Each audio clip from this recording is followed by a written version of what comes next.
In the spring of 2016, at the archaeological site of Mijaya in Shaanxi province, scientists made a startling discovery. Deep inside yellow clay pits, they uncovered 5,000-year-old pottery funnels, pots, and wide-mouthed jars.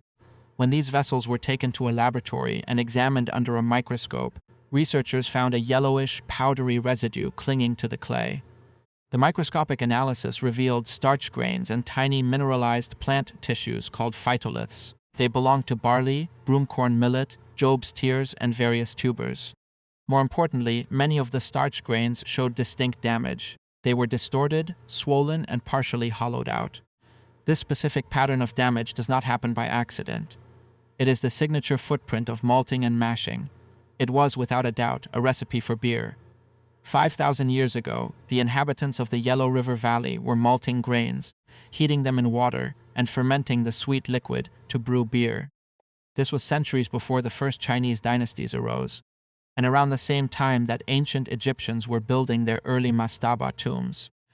The ancient Chinese possessed both the agricultural ingredients and the technical knowledge required to brew beer. Yet, if you look at the next 3,000 years of Chinese history, beer is virtually absent.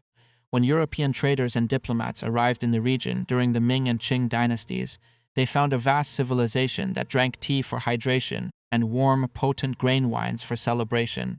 But they found no breweries, no taverns serving pints, and no local equivalent of beer. The beverage that had been brewed along the Yellow River during the Stone Age had completely vanished. The disappearance of beer in China was not an accident, nor was it a sign of cultural stagnation. It was the result of a deliberate choice, driven by a biological breakthrough that occurred during the Shang and Zhou dynasties. While the West spent centuries perfecting the physical mechanics of brewing beer, ancient China took a completely different fork in the road of biotechnology. They abandoned beer to master a living microorganism. To understand why beer died out in China, we have to look at the two distinct pathways of alcohol production that emerged in the ancient world. All alcoholic beverages made from grain face a fundamental biological barrier: starch. Yeast, the microscopic organism that produces alcohol, cannot eat starch. Yeast only eats simple sugars.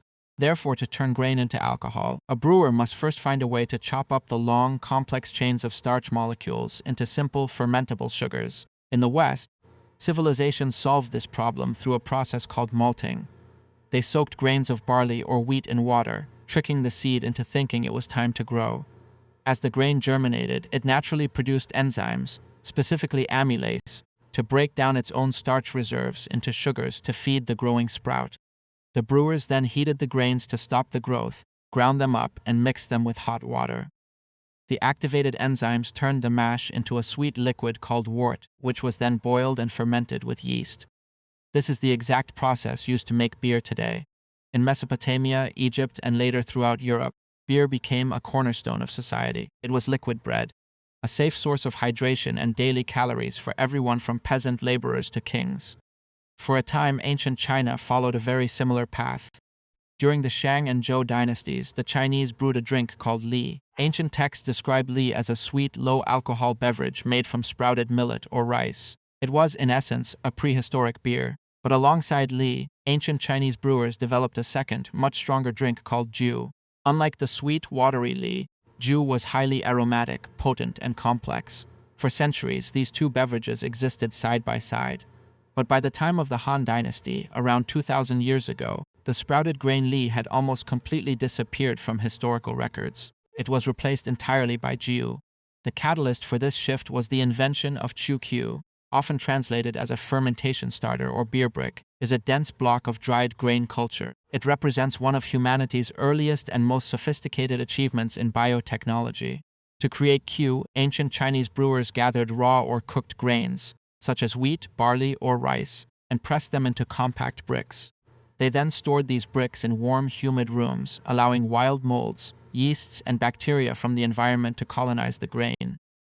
Over weeks of careful environmental management, the brewers domesticated a specific mold known today as Aspergillus oryzae. This mold is a chemical powerhouse. As it grows across the grain brick, it produces vast quantities of amylase enzymes, the very same enzymes that sprouted grains produced during malting. Once the mold growth reached its peak, the bricks were dried and stored. They could be kept for months or even years, ready to be crushed and mixed with cooked grain and water whenever a new batch of alcohol was needed. This invention completely bypassed the need for malting. In Western brewing, starch conversion and fermentation are two separate, sequential events. You must malt the grain first, mash it to extract the sugar, filter the liquid, and only then add the yeast. This process is mechanical and highly dependent on precise temperature controls. In China, the introduction of Q enabled a biological phenomenon known as parallel fermentation. When a brewer added crushed Q to a vat of cooked grain and water, the mold and the yeast went to work at the same time, in the same vessel. The mold continuously broke down the grain starches into simple sugars, and the yeast immediately consumed those sugars to produce alcohol. This biological shortcut offered two massive advantages over Western beer brewing. First, it was incredibly resource efficient. Sprouting grain during the malting process is wasteful. The seed consumes a portion of its own starch to grow its rootlets and shoots, energy that is lost to the brewer. By using Q, Chinese brewers could ferment raw, unmalted grains directly. Every single grain of starch was preserved and converted into alcohol. Second, parallel fermentation allowed for much higher alcohol concentrations. In Western beer making, all the fermentable sugars are present in the liquid at the very beginning of fermentation. If you try to make a very strong beer by adding too much sugar, the high osmotic pressure will shock and kill the yeast. But in a Q fermentation, the sugars are released slowly and continuously by the mold over several weeks. The yeast is never overwhelmed by a high concentration of sugar. Instead, it feeds steadily, growing stronger and reproducing. This slow-release system allowed ancient Chinese brewers to achieve alcohol concentrations of 15 to 20%.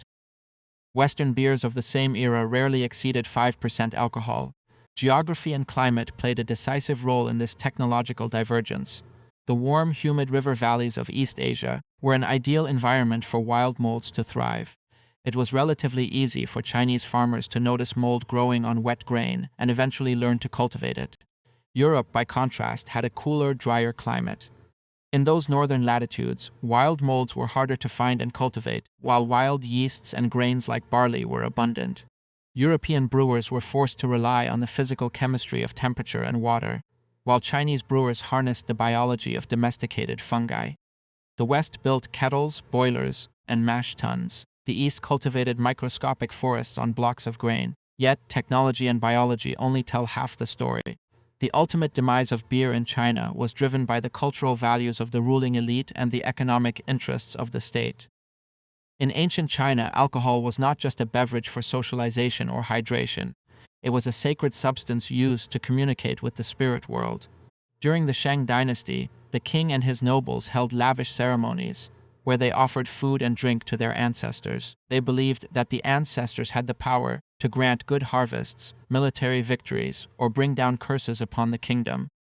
To reach these ancestral spirits, the high priests and rulers had to enter a state of spiritual ecstasy.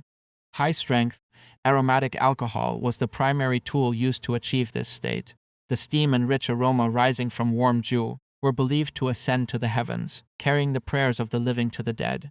The low-alcohol, sweet Li was simply too weak. It lacked the spiritual potency and the sensory impact required for these sacred rites. To offer a weak, watery beer to the ancestors was seen as disrespectful, an insult that could bring ruin to the state. As the ruling class monopolized the production of Q and Zhou for religious purposes, the beer like Li lost its social prestige. It became associated with the poor and the marginalized, and eventually it was forgotten. By the time of the Han dynasty, this cultural preference became institutionalized by the state. Emperor Wu, facing massive expenses from his military campaigns against the Xiongnu, decided to establish a government monopoly on alcohol. The state took control of the production and sale of Q and Zhou. They realized that high-strength Zhou was a far better commodity than low-strength beer. In the warm, humid climate of southern China, weak beers spoiled within days, turning into vinegar. They could not be stored or transported over long distances. Zhou, however, was self-preserving due to its high alcohol content. It could be stored in clay jars for years, improving in flavor as it aged. The government could collect it as tax, store it in granaries, and transport it across the empire to supply armies and officials. The economic logic of the state aligned perfectly with the religious preferences of the elite. Beer was simply bad for business. For nearly 2,000 years, China remained a land without beer. Instead, the country developed a rich appreciation for huangjiu, the yellow grain wine, and later baijiu, a clear distilled spirit. When European traders reintroduced modern beer to China in the late 19th century, it was viewed as an entirely foreign novelty.